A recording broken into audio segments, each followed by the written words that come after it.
এইসকলক আমি নেতা নামানো। আমি যদি আমি ৰাইজে কি কৰিব নোৱাৰে, এইটো আমি হালোৱা মানুহৰ কাৰণে টাইম পেলাই এমেণ্টি দিয়ে।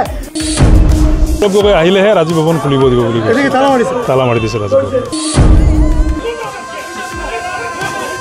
আমাৰ এই ৰাজীৱ ভৱন তালা খুলি দিয়ে, এইবিলাকৰ বিচাৰ কৰক। দায়ী তিনিজন। 1 নম্বর আমার সাংসদ রকিবুল হোসেন, 2 নম্বর ওয়াজাদুল চৌধুরী সালমার বিধায়ক, 3 নম্বর সোবান আলী সরকার গোলামজর বিধায়ক। ধুবুৰী ৰাজীৱ ভৱনত উত্তপ্ত পৰিস্থিতি। সাংসদ ৰকিবুল হুছেইন বিধায়কদ্বয় ক্ৰমে সুবাহন চৰকাৰ ৱাজেদ আলী চৌধুৰীক বয়কট। ধুবুৰী জিলা পৰিষদত কংগ্ৰেছৰ 10জনকৈ প্ৰাৰ্থী বিজয়ী হোৱাৰ পিছতো ধুবুৰী জিলা পৰিষদত গঠন কৰাত ব্যৰ্থ হোৱাত উত্তপ্ত পৰিস্থিতি ধুবুৰীৰ ৰাজীৱ ভৱন। ক্ষুব্ধ কংগ্ৰেছ কৰ্মীয়ে ধুবুৰীৰ ৰাজীৱ ভৱনত তলা লগালে। বিধায়ক সুবাহন চৰকাৰৰ বাহনত চলালে আক্ৰমণ। অসম প্ৰদেশ কংগ্ৰেছ কমিটিৰ সভাপতি তথা সাংসদ গৌৰৱ গগৈ আহি ৰাজহুৱাভাৱে জিলা কংগ্ৰেছৰ মজিয়াত বিচাৰ নকৰাকৈ বন্ধ থাকিব ধুবুৰী কংগ্ৰেছ ভৱন। কংগ্ৰেছৰ এই লজ্জিত পৰাজয়ৰ বাবে সাংসদ ৰকিবুল হুছেইন বিধায়কদ্বয় ক্ৰমে সুবাহন চৰকাৰ ৱাজেদ আলী চৌধুৰীক জগৰীয়া কৰিলে কংগ্ৰেছ কৰ্মীসকলে। এইটোতো কথা আমি ৱাৰ্কাৰ আহিছো, ইয়াত যিবিলাক মানুহ আছে গোটেই ডিষ্ট্ৰিক্টৰ ৱাৰ্কাৰ আহিছে, ইয়াত আহিছে নে নাই? সকলো আহিছে। কংগ্ৰেছৰ 10টা আজি 10টা জিলা পৰিষদ লৈ আজি 10টা জিলা পৰিষদ লৈ এটা জিলা পৰিষদ গঠন কৰিব নোৱাৰো। আমাৰ ইমান ডাঙৰ নেতা আছে, ৱাজেদ আলী চৌধুৰী আছে, ৰকিবুল হুছেইন আছে, তাৰপৰা সোবান আলী চৰকাৰ আছে। ইমান ডাঙৰ নেতা থাকোতে আমি 10টা জিলা পৰিষদ লৈ আমি জিলা পৰিষদ গঠন কৰিব নোৱাৰো। ইয়াৰ দুখৰ বিষয়ে আৰু একো ক'ব লগা নাই।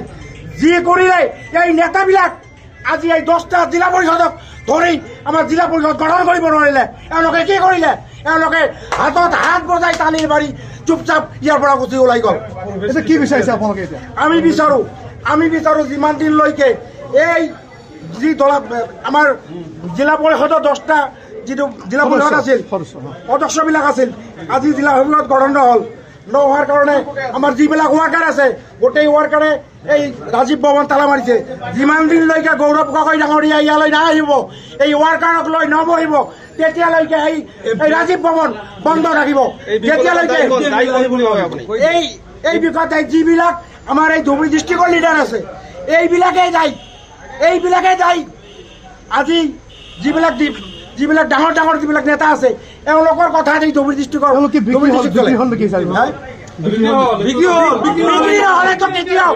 বিক্ৰী নহ'লে কেতিয়াও এই 10টা কংগ্ৰেছৰ সদস্য কেতিয়াও বিক্ৰী হ'ব নোৱাৰে।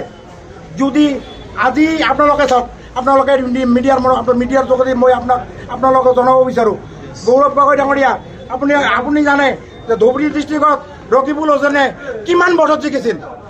ৰাইজ আপোনালোকে জানেনে কিমান ভোটত জিকিছিল? তাক ভাৰতৰ প্ৰথম স্থান হিচাপত ৰেকৰ্ড হিচাপত জিকিছিল। আজি এই ধুবুৰী ডিষ্ট্ৰিক্টত 10টা সদস্য লৈ আজি আমাৰ ধুবুৰী ডিষ্ট্ৰিক্টৰ কংগ্ৰেছৰ চেয়াৰমেন হ'ব নোৱাৰিলে। কিহৰ কাৰণে নোৱাৰিলে? আজি ইমান ডাঙৰ নেতা থকা সত্ত্বেও কিয় নোৱাৰিলে? ইয়াৰ কাৰণ হৈছে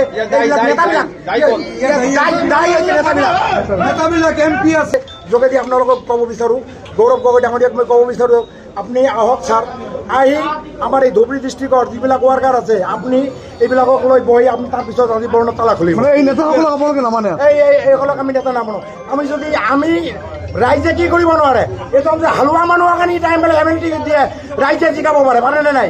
নিশ্চয় পাৰে। যদি আপোনালোকৰ জৰিয়তে মই গৌৰৱ গগৈ ডাঙৰীয়াক অনুৰোধ জনাইছোঁ, আপুনি আহক, আহি এই ৱাৰ্কাৰৰ লগত বহিয়ে আমাৰ এই ৰাজীৱ ভৱন তালা খুলি দিয়ে। এইবিলাকৰ বিচাৰ কৰক। বিচাৰ কৰাৰ পিছত আপোনালোকে তালা খুলি আমি কংগ্ৰেছৰ লগত আছো। আমি ইমান কষ্ট কৰি কংগ্ৰেছ কৰ্মী হিচাপে কংগ্ৰেছৰ ৰাজহুৱা বিচাৰ বিচাৰিছো। ঠিক আছে। কংগ্রেস দলের ফলে জিলা পরিষদ গঠন হওয়া নাই, তার দায়ী 3জন। 1 নম্বর আমার সাংসদ রকিবুল হোসেন, 2 নম্বর ওয়াজাদুল চৌধুরী সালমার বিধায়ক, 3 নম্বর সোবান আলী সরকার গোলামজর বিধায়ক। আজি যে 3জন মানুহৰ ডিচিশন এক থাকিলে হেঁতেন আজি কেতিয়াও মানে নির্দলীয় বলে জিলা পরিষদ গঠন নহল আমার 10 জন মেম্বার থাকা সত্ত্বেও 15 জন সদস্য অ্যাটেন্ড হয়েছে উপস্থিত থাকার সত্ত্বেও কেনেকৈ হব পাৰিলে ইয়াত খেলি মেলি 3 জনে কৰিছে আমাৰ সাংসদ ৰকিবুল হোসেন ডাঙৰীয়াই কৰিছে সাংমা সমষ্টিৰ বিধায়ক ওয়াজেদ আলী চৌধুৰী ডাঙৰীয়াই কৰিছে আৰু গোলগঞ্জ সমষ্টিৰ বিধায়ক আব্দুল সুবহান সৰকাৰে কৰিছে তার কারণে এইটো হয়েছে আমি দিছি এইটো যেটো খেলি মেলি হল এই খেলি মেলি সংসদের কারণে আমি অসম প্রদেশ কংগ্রেস কমিটির সম্মানীয় সভাপতি তথা সাংসদ গৌরব ডাঙৰীয়াক আমি অনুৰোধ কৰিছোঁ আমাৰ গৌৰব গগৈ ডাঙৰীয়া যাতে অতি সোনকালে ধুবুৰী জেলাত পদাৰ্পণ কৰি আমাৰ কংগ্ৰেস কৰ্মীৰ পড়া প্ৰাইমাৰি কংগ্ৰেস কৰ্মীৰ পড়া আমাৰ সুখ দুখৰ কথা পাতি যাতে এইখিনি নিষ্পত্তি কৰে এতিয়াও আমাৰ কংগ্ৰেস আছে শতকৰা ধুবুৰী ডিস্ট্রিক্টত 80% কংগ্রেস আছে কিন্তু 80% মানুহ কংগ্রেসমুখী হওয়ার পিছত কেনেকৈ এইখিনি হল যদি কংগ্রেস এই নেতৃত্ব কেইজনক আপোনালোকে কি মানিব না নামানিব আমি এই 3 জনক নামানো বয়কট কৰিলে আমি এমপিকেও বয়কট কৰিছোঁ সোবান আলী চৰকাৰক বয়কট কৰিছোঁ আৰু ওয়াজেদ আলী চৌধুৰীকো কাৰণ খেলি মেলি 3 জন আজি আমি সকলোৱে জানো বৰ একচুৱেলি দুখজনক কথা যে আমাৰ কংগ্ৰেছ দলৰ 11 জনৰ কথা মই নকওঁ কংগ্ৰেছৰ আমাৰ 10 জন জিলা পৰিষদৰ প্ৰাৰ্থী আছিলে আমাৰ জিকিছো 20 জনৰ ভিতৰত 10 জন আমাৰ আছিলে আৰু আমি এটা আশা কৰিছিলোঁ যে আমাৰ জিলা পৰিষদ নিশ্চয় ধুবুৰী জিলা কংগ্ৰেছৰ ফালৰ পৰা গঠন হ'ব আৰু আমি যোৱাকালি ইভেন কিয় ৰাতিপুৱালৈকে আমি চিয়'ৰ আছিলোঁ যে আমাৰ কংগ্ৰেছ দলৰ গঠন হ'ব কিন্তু আমি দেখা পালোঁ তাতে 5 জন বিজেপিৰ যে সদস্য আছিলে সিহঁতে অহা নাই 15 জন তেতিয়া আমি আৰু নিশ্চিত হৈ গ'লোঁ যে আমাৰ কংগ্ৰেছ দলৰ গঠন হ'ব 10 জন যিহেতু আছে সিহঁতে 5 জন একফালে হ'লে আমাৰ 10 জন আমাৰ জিলা পৰিষদে গঠন হ'ব কিন্তু বৰ দুখৰ বিষয় আজি আমাৰ 2 জন MLA উপস্থিত আছিলে আমাৰ নেতৃত্ব ধুবুৰী জিলা কংগ্ৰেছ কমিটিৰ মাননীয় সভানেত্ৰী আছিলে আমাৰ মাননীয় সাংসদ যদি উপস্থিত নাই নিশ্চয় তেখেতেও আমাৰ এইটো জড়িত আছে জড়িত মানে গোটেইখিনি বস্তু জানে কিন্তু পিছত দেখা গ'ল ৰিজাল্ট হোৱাৰ পিছত যে আমাৰ নিৰ্দলীয় দলৰ ফৰিদা য়াসমিন ডাঙৰীয়নী তেখেতে জিলা পৰিষদৰ চেয়াৰমেন হৈ গ'ল কিন্তু এতিয়া আমাৰ ৰাইজে এটা কথাই কৈছে যে এতিয়া আমাৰ গোটেইখিনি ৰাইজ কংগ্ৰেছমুখী হৈছে ৰাইজে কংগ্ৰেছক ভোট দিছে আৰু কংগ্ৰেছৰ জিলা পৰিষদ গঠন হ'ব বুলি আশা কৰিছে কিন্তু ৰাইজৰ এটা ক্ষোভ এতিয়া যে এতিয়া কিয় আমাৰ কংগ্ৰেছ দলৰ আমাৰ নেতৃত্ব যিবিলাকে আছিলে সিহঁতে কিয় আমাৰ কংগ্ৰেছ দলৰ আমাৰ জিলা পৰিষদ গঠন কৰিব নোৱাৰিলে এতিয়া সেই খঙত ৰাইজে এতিয়া আহি আমাৰ ৰাজীৱ ভৱন তালা মাৰি দিছে কৈছে যেতিয়ালৈকে গৌৰৱ গগৈ ৰাজীৱ ভৱনলৈকে নাহিব ধুবুৰীৰ নেতৃত্বত আমাৰ সিহঁতে প্ৰশ্ন কৰিছে যে কিয় আমাৰ ধুবুৰী জিলাত কংগ্ৰেছ দলৰ আমাৰ জিলা পৰিষদ চেয়াৰমেন গঠন নহ'ল এতিয়া ৰাইজৰ এটাই কথা যে গৌৰৱ গগৈ ইয়ালৈকে আহিব লাগিব তেখেতে আহিলেহে আমি ৰাজীৱ ভৱন খুলিব দিম সোবানক ইতিমধ্যে কিছু সময় পূৰ্বে দলীয় কৰ্মকৰ্তাই আগুৰি ধৰিছিলে আক্ৰমণ কৰাৰ চেষ্টা কৰিছিলে তেখেতেও এই ক্ষেত্ৰত সম্পূৰ্ণৰূপে বিফল হৈছিলে এতিয়া আমি জানা মতে আজি যোৱা 1 মাহৰ পৰা 2 জন MLA গোটেইখিনি কেণ্ডিডেটৰ লগত আছে আমাৰ 10 জন কেণ্ডিডেট MLAও লগতে আছিলে ইমান দিন ওয়াজেদ চৌধুৰী ডাঙৰীয়া আৰু সুবহান আলী চৰকাৰ দুজনেই উপস্থিত আছিলে আৰু সিহঁতে লগত থাকি কিয় গঠন নহ'ল সিহঁতে কিয় গম নাপালে আৰু যদি গম পোৱা নাই সেই বস্তুখিনি